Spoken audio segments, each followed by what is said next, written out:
नमस्कार, मैं हूं शिवानी और न्यू इंडिया जंक्शन पर आप सबका स्वागत है। पश्चिम बंगाल। भारत की कई महान हस्तियां इस भूमि से हैं, फिर चाहे वो स्वामी विवेकानंद हो, रविंद्रनाथ टैगोर हो या डॉक्टर श्यामा प्रसाद मुखर्जी हो या इन जैसी कई बड़ी हस्तियां। पर एक नाम है जो इतिहास के पन्नों में कुछ दब सा गया है। आइए आज हम बंगाल की एक निडर बेटी से परिचय करें। हम बात कर रहे हैं रानी रासमणी की। 19वीं सदी की एक महान समाज सेविका, एक ऐसी महिला जिन्होंने अपना जीवन अपनी शर्तों पर जिया, कभी अंग्रेजों के आगे सर नहीं झुकाया और अपने सिद्धांतों को कभी नहीं छोड़ा। दक्षिणेश्वर काली मंदिर के बारे में तो आपने सुना ही होगा, पर क्या आप ये जानते हैं कि इस मंदिर की स्थापना रानी रासमणी ने की थी? क्या आप जानते हैं कि हावड़ा में गंगा पर पुल बांधकर कलकत्ता शहर किसने बसाया?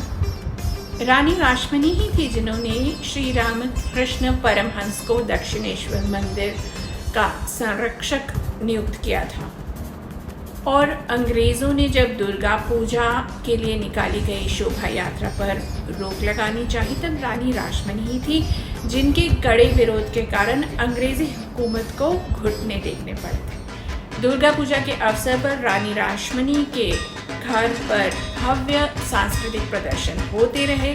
रात भर यात्रा, जो कि बंगाल का प्रसिद्ध स्ट्रीट थिएटर है, वो होता रहा, जबकि अन्य कई जगह अंग्रेज़ों को खुश करने के लिए नए प्रकार के कार्यक्रम रखे जाते थे, परंतु रानी रासमणी अपनी परंपराओं पर टिकी रहीं। ऐसे ही बंगाल में गंगा नदी पर मछुआरों को हो रही तकलीफ़ों के विरोध में उन्होंने नदी पार लोहे की मोटी मोटी जंजीरें बिछवा दी थी। इससे अंग्रेज़ों के बड़े जहाज़ों का नदी पर चलना बंद हो गया था, और वो जंजीरें तब तक नहीं हटी जब तक रानी रासमणी और मछुआरों की मांगें पूरी नहीं हुई।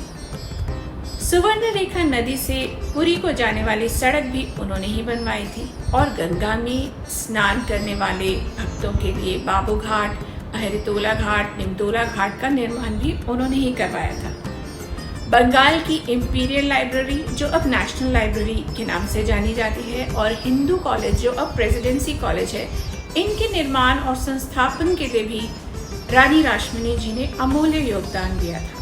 साथ साथ भारत में क्रिकेट की पवित्र भूमि माने जाने वाले ईडन गार्डन्स क्रिकेट स्टेडियम भी रानी रासमणी के दान के पश्चात ही बना था। ऐसा भी कहा जाता है कि रानी रासमणी ने श्रीनगर में आदि शंकराचार्य मंदिर का जीर्णोद्धार कराया था, और रामेश्वरम से श्रीलंका के मंदिरों तक नौका सेवा भी उन्होंने शुरू करवाई थी। तो फिर आज के भारत में हम क्यों इन महान हस्तियों को अक्सर भूल जाते हैं? क्यों हम इन्हें सेलिब्रेट नहीं करते?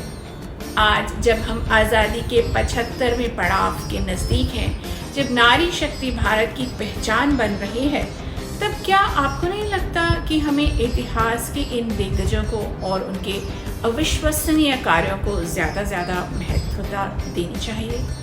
आज की अजूबी कहानी सुन के तो हरिवंश राय बच्चन जी की वो कविता याद आ जाती है, मैं हूँ उनके साथ खड़ी जो सीधी रखते अपनी रीढ़, कभी नहीं जो तज सकते हैं अपना न्यायोचित अधिकार, कभी नहीं जो सह सकते हैं शीश नवाकर अत्याचार, एक अकेले हो या उनके साथ खड़ी हो सारी भीड़, मैं हूँ उनके साथ खड़ी जो सीधी रखते अपनी रीढ़। ऐसी और अद्भुत कहानियों के लिए ज़रूर देखते रहिए न्यू इंडिया जंक्शन।